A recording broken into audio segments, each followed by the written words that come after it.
Welcome to the Spunky Spirit Podcast. I'm your host, Psychic Medium Carrie Muggs. This is where we learn all things spirit, everything from spiritual gifts, awakenings, ghosts, aliens, and starseeds.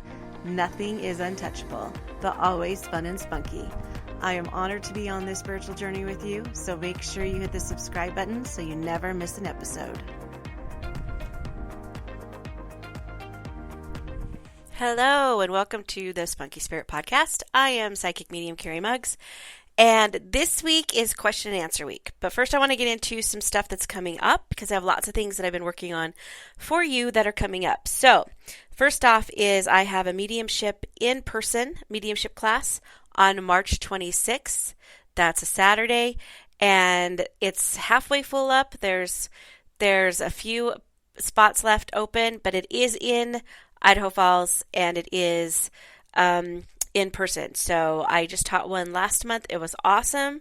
We learned lots of stuff, did a spirit circle. So if you have, and you don't have to be a medium to do it or want to be medium, it just really helps you focus in on your gifts and the different ways you can focus in on that. So that is on my website at carriemuggs.com under courses. So you can go to that. Also, as you guys know, I haven't done my membership for a while. I kind of started it last year and then kind of stopped it just because it was so much work. But I found another modality called Patreon.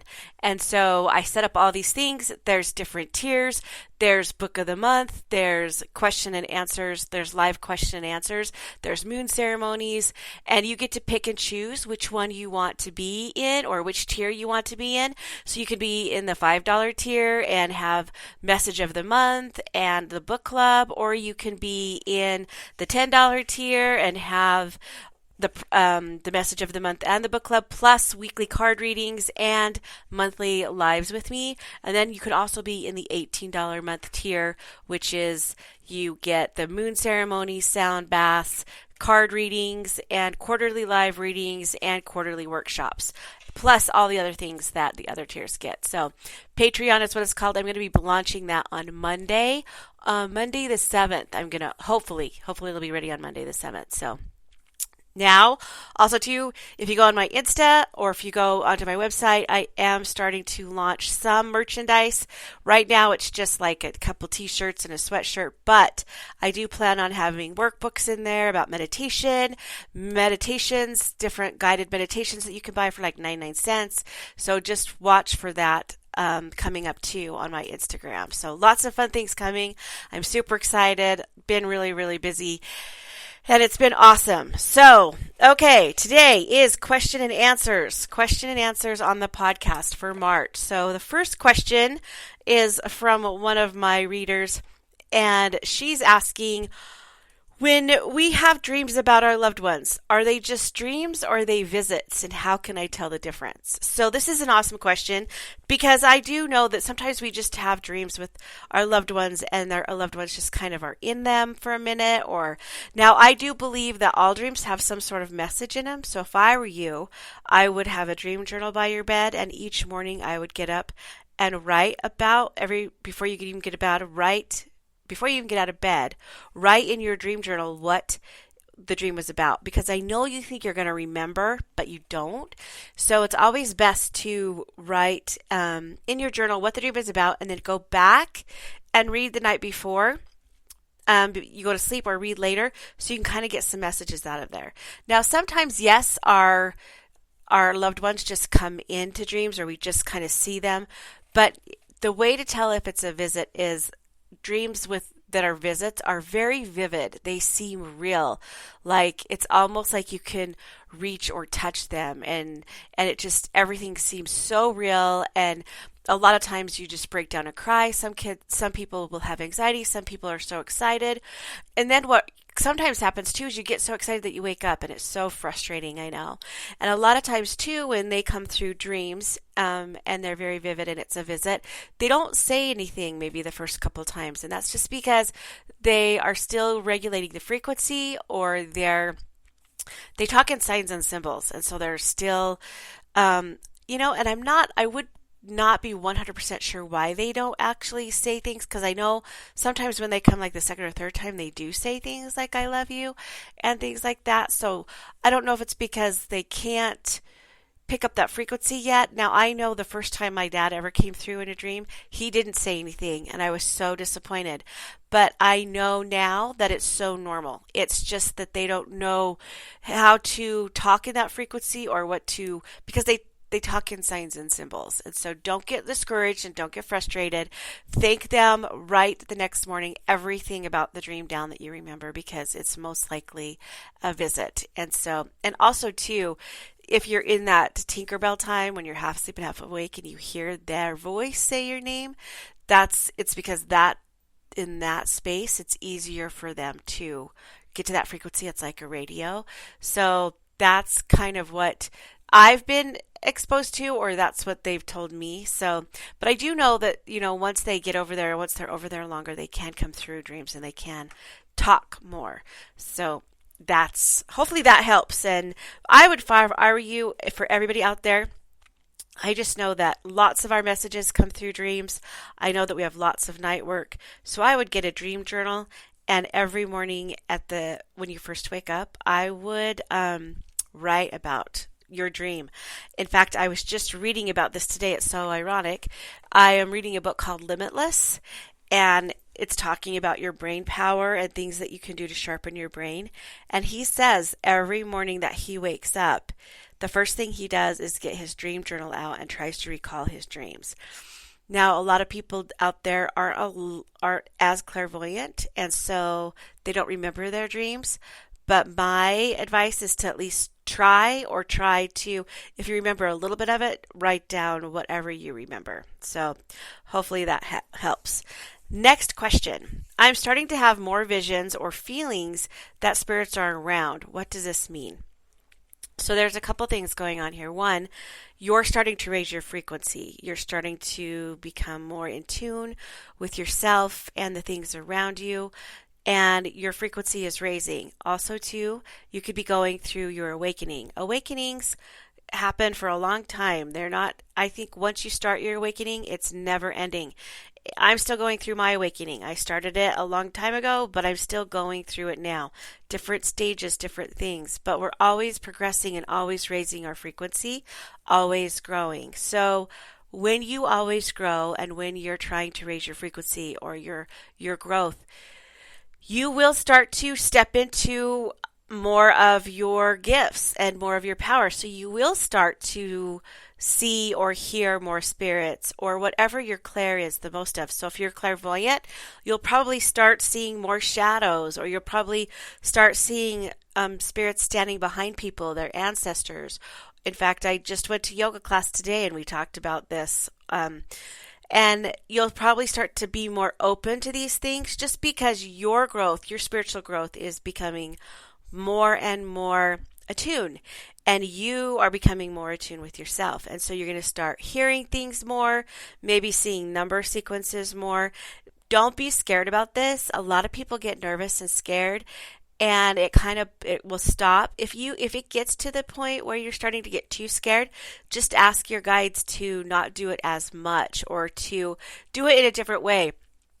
So, back in the day when spirits would show up before I went to bed at night, when I would do readings in my house, there would be spirits that would just show up all of a sudden, and I turn the corner and there they are, or I would go past the staircase and there would be a shadow there. Or at nighttime, when I would go to bed, our room would be so cold. The bedroom would be so cold because I knew that there were spirits waiting in my room to talk to the people the next day.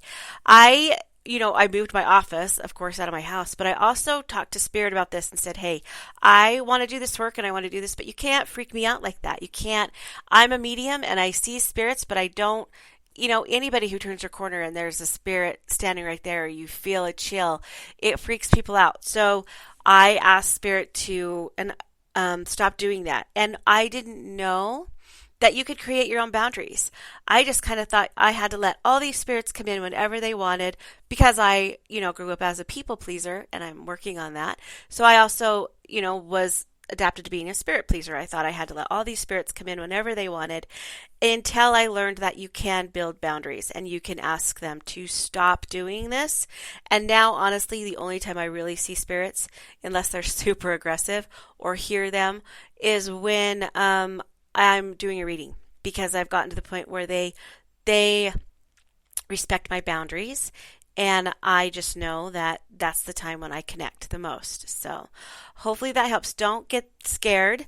I know it can be nerve-wracking and scary, but just lean into it until it does start to freak you out or it is uncomfortable, and then you can ask your spirit guides to kind of put a kibosh on it for a little bit, or do it lighter or in a different way. So, and most likely too, it depends on what clair they're trying to work on. If you have a main clair that you hear really well through, like let's say you're very clairaudient and you love music and you love to get all your messages through music, let's say they want you to start working on your clairvoyance, so you start seeing things out of the corner of your eye. That's just because they're starting to work on that clair. Your spirit guides are always, they're not just sitting on the couch guiding you through your journey. They're always giving you fun exercises or trying to help you with your growth. So if you're really good at being one clair, they're going to start bringing in a different clair. If you're really good at being clairsentient and feeling things, then they're going to start to work on your clairvoyance, where you start to see things. So just know that, this could be the start of awakening, or this could just be you raising your frequency, or it could be that your guides are starting to work on a different clair for you. And that's awesome too. So just lean into it and start practicing. Start practicing whatever clair you think that they're trying to teach you. I am listing on my Instagram this week, the different clairs. And I think we've already talked about clairvoyance and clairsentient. So there's going to be some more reels about clairs coming up, and you kind of just see which one you're dominant at, and then see which one you want to practice on, see which one you want to do more of. I know that most mediums, everybody has all the clairs, but most people just have one specific or two specific dominant clairs. But if you resonate with all the clairs, you have different things that resonate with you, and different what am I trying to say? Different things that you resonate with all the clairs. There's different things inside each clair that you resonate with. Then that probably means that you're stepping into that clair more, or because we do have all the clairs, we just have a dominant one. And mediums usually have to they have to have all the clairs, because spirits are going to talk to them through all the different clairs. So they practice all the different clairs all the time. So I hope that helps. Okay, the next question. What do we do in the spirit world? So I do have a podcast on this, and I think it's about what our loved ones do on the other side. But I've had lots of different spirits tell me lots of different things. It just depends on you, where you're at in your frequency, and what you want to, because we're always continually growing. So when we get to the other side, I want you to ask yourself, if you were to pass over tomorrow, what would you mostly want to do? Of course, you'd want to live this life free of, all of the heaviness of the earth, but also you'd want to check on your family, right? You'd still want to look over your family, watch over them. So that's what they do. A lot of people tell me that they have lots of family that will say, oh, they're too busy. They're too busy on the other side. No, they're not. And some people also say, I don't want to bug them. You do not bug them. They are the same personality that they were on Earth. If you were to call them on Earth, you wouldn't bug them. So if you were to call them check into their frequency, you're not bugging them. Part of what they do is whatever they want. They can, if they liked to snowmobile, or they like to fish, or they like to do those things on Earth, most likely they are doing that over there. And it's just such a different dimension that we don't understand. So it's kind of hard to explain that it's so loving, and so the frequency, it just feels, I had one client who had a near-death experience that said it is the most beautiful thing that they've ever experienced, and it's so amazing.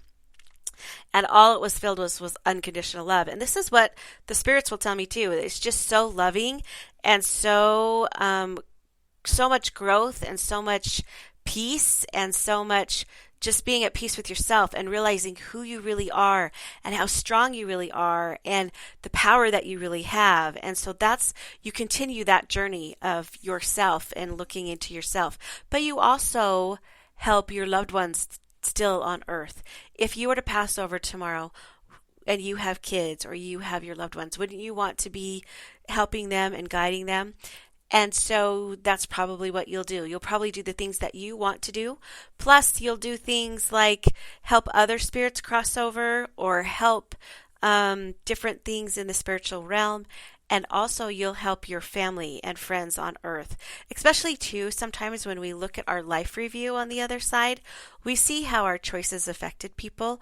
We're not being judged on this. We're just looking with a different kind of knowledge, with loving knowledge, what some of the choices we made and how they affected other people. And so sometimes we want to right some of those things. We want to right some of those wrongs that we did or how our choices affected people. We want to make it better. And so if we were like not very nice to some people on earth, then we like to do things to help them while we're in the spirit world to right our wrongs. So that's it's cool. I know that it's so beautiful. That's the one thing that they always come through and say. It's so beautiful. It's so loving. And it's so amazing. And I know too that you can just, they say that you can just go from one place to another just by thinking about it. That's why when you just think about them here on earth, you can tune into their frequency and you're right there. It's like they're a frequency. You don't have this big heavy body to carry around with you anymore. So you can just have a thought and be there. You're like in speed. And I do know that lots of times I've had spirits come through and say that they love being able to be there in an instant, or it's just about manifesting over there. If they think of a place, they can be there. And so I think that's really, really cool. Okay, next question. Can my loved one see or hear me from the spirit world? Yes. It's not funny, but I get a kick out of when I give readings and the person that my client says, well, tell them this. And I think you can tell them. They can hear you. They're right here. They're standing right beside us in this frequency. You can tell them. And for some reason, spirits love it when you talk out loud to them. It's like you're acknowledging that they're there. So you can talk to them quietly if you want to, but there's just a resonating frequency when you talk to them out loud. They love this. It's like you can pull into their frequency 10 times faster if you talk out loud to them. And you also can hear I don't know why, but they feel like if you talk to them out loud, you can actually hear the question so you can resonate with it that you're asking them, and then it's easier for you to hear the answers. So I started talking out loud to them a while ago because they kept coming through and say, talk out loud to me. And I still want to be part of, they never make your decisions for you. You always have to make your own decisions. But they become part of that process, and they become part of being part of your life and all of that kind of stuff. So speak out loud to them and tell them yourself. Tell them that you miss them. Tell them that you didn't mean to do this. If you think that they're mad at you, tell them you're sorry. Tell them, and if you're mad at them, tell them why. Tell them why. They're still the same personality. Most likely they already know why, but you get to heal a little bit more, and you get to raise your frequency if you say it out loud. And so when you talk they can hear you, and they are with you, and they can hear you even if you talk to yourself or in quiet, but they really do like it when you speak out loud to them. They just actually ask this in readings a lot. They say, tell them to talk to me out loud. Or they'll come through and say, she talks to me out loud, and I love it. I love it when she talks to me out loud, because I know that, I think it's because you acknowledge them. And if you talk out loud, it lets them know that you acknowledge that they're there and you believe that they're there, and it just raises their frequency, and it raises your communication frequency with them. So always talk out loud. And I just want to remnant here too, that talking to your ancestors is not disrespecting God or disrespecting your guides, because they all work together. They all work as one. And, talking, if you ask your ancestors and your guides to help you in a certain situation, it's not that you're saying, God, I don't want your help. It's saying that I need help with this. And they can work with God, or they can work with the universe or source, whoever it is, to help you with this. It's not like God's like, well, I know one of the commandments says that I don't see that from source. Or one of the commandments says that, he's a jealous God, and you shouldn't put anybody before him. But I believe that we all are one. We all are part of God or source. We all have source's light in us. It's the light of Christ, or our auras. That's what shines so bright. And we're all part of that. And so we all kind of work of one. We all have this oneness. So when you go to your guides and your ancestors and you speak out loud and you ask for help, or you ask for certain things, it all resonates. God is part of this, or universe is part of this, or source is part of this, spirit is part of this. It's all for one. It's all for our best interest and our best help. And so your ancestors and your guides are going to be on board with that too. And so they're going to be, it goes ancestors, guides, angels. There's no hierarchy, but they're all there. You would be surprised to see the spirit team that is behind you, that helps you every day. That it's so amazing. If you just could see the power that you have within yourself, you would be shocked and amazed. And I don't want to use the word power, but at the same time, that's what it is. Our gifts are this awesome power. Why do you think we're so attracted sometimes to superheroes, or, out of the ordinary princesses that stand up? It's because we all know that we have this inside of us. We all know that we have this ultimate power within us, or ultimate gift within us, and we so badly, our spirits so badly want to tap into that. And that's what our ancestors and guides help us do. And so you can talk to them out loud. You can ask them daily to help you do that. So next question. I love my job, but sometimes I struggle with being around so many people and some of the energy that is drained from me because some of the people. What should I do? Okay, there's a couple of things here. You can wear tourmaline. It's TOUR term. It's black tourmaline. I have a bracelet that I wear all the time. You can find it on Amazon. It kind of absorbs that negative stuff, or absorbs that energy. Also, mirror necklaces. You can wear mirror necklaces that bounce that energy back off of you. So you don't take that on, it bounces back off to whoever is the energy drainer, or who's ever draining your energy. The mirror will bounce that energy back off of you. And so I do have a link.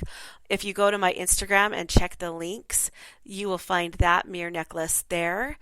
And also too, always kind of surround yourself with white light, especially if you have really strong clairsentience. If you are a sponge to all these feelings, always kind of protect yourself with white light. And also too, I do this thing where I read in a book about a cloak, and you can do a meditation where you imagine getting a cloak, and it could be whatever color you want to, your protection cloak. You can make it look like whatever you want to. It can be a cloak, it can be a body of armor, it can be a certain dress. I let kids decide whatever they want to. It can be knight's armor, whatever you want it to be.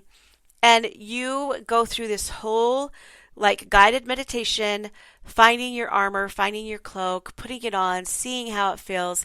And then you say cloak on, and then you say cloak off, and you imagine the cloak coming off of you. Now, when you do this meditation, I have it guided. I think I'll try and download it on my website under Carrie Connects. But if you do this, then after this meditation, then if you go to work, you can say, okay, cloak on. And you don't have to do the meditation over again. So you don't have to do the meditation every every time you go out or every time you do that. You can just do a grounding meditation, or you can do a cloak meditation and say certain words that attach that to that. And then once you say that word, then you don't have to do the meditation again. It just automatically happens. I do this for grounding. I do this for cloaking. So this helps a ton. And sometimes, you can get different stones. You can get an amethyst, a tiger's eye, put them on your desk. This also alleviates the negativity or the energy draining that happens at the workplace. Most likely, you're probably empathic or clairsentient, and you need to learn how to adjust to this. So with the meditation and just knowing that that's what you're doing, that helps a lot too. And just surrounding yourself. Sometimes I'll be in crowds and I'll just feel like it's getting to be too much. And I'll just imagine myself in a glass bubble that no one can really penetrate. And even when I did readings, I would do that too. I would just surround myself with white light. But then I had to also add pink to it, because when I surrounded myself with the light or I blocked, then I wouldn't be able to connect to my clients as well, because I would block everything, and I didn't want to block the love. So kind of play with this on your own and see how you feel about it. See where you're at with that. Carry certain stones with you. Things like that. Just try different things and see what helps. See what helps with that. And sometimes if it's too bad, you just have to maybe do no contact, especially if you're clairsentient and there's people with narcissistic tendencies around you. Sometimes you just have to shut it down, and maybe, if you try all these things and it just doesn't help, maybe sometimes looking somewhere else, or just asking your guides for help, or shutting it down completely, blocking it off completely will help. So I hope that helps. Those are all the questions for today. Thank you guys so much for sending them in. I appreciate you. I love you. Watch for these things that are coming up on Patreon, the merchandise, and the class that's coming up. I am going to start having spirit circles coming up too, so watch for those. If you don't follow me on Carrie Muggs on Instagram, and then there's the Spunky Spirit on Facebook. And also I do have a Spunky Tribe, but I think that might be moving over to, that's a Facebook page, a group page where you can feel more, ask questions and feel more part of a community. But I just feel like there's not a lot going on, like as much as we try, and it's just kind of cricket sometimes. So I feel like this Patreon thing might actually help that more, because there's going to be more going on there. So if you guys have any questions, DM me, send me an email to carrie@carriemuggs.com. I love you guys so much, and I will talk to you guys next week.